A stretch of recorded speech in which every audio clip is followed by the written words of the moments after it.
পুতুলটা ছিঁড়ে কি করেছে? কই ও? কোথায় ও? হ্যাঁ, কোথায়? এই, তুই পুতুল ছিঁড়ছিস কেন? কি হলো? ওটা ছিঁড়ার জিনিস? ওটা ছিঁড়ার জিনিস? এখানে কেন লুকিয়েছিস? খাটের তলায় কেন লুকিয়েছিস? হুম? তোমার বাবা টাটা কোম্পানির মিলিটারি ম্যান? হুম? তোমার বাবা কি সরকারি চাকরি করে? তুমি এই যে এক একটা জিনিস ছিঁড়বা আর এক একটা করে এনে দেবে?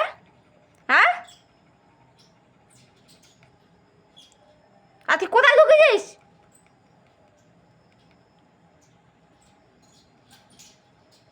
বের হ। খালি বদমাইশি, হ্যাঁ, খালি তুই বদমাইশি করবি।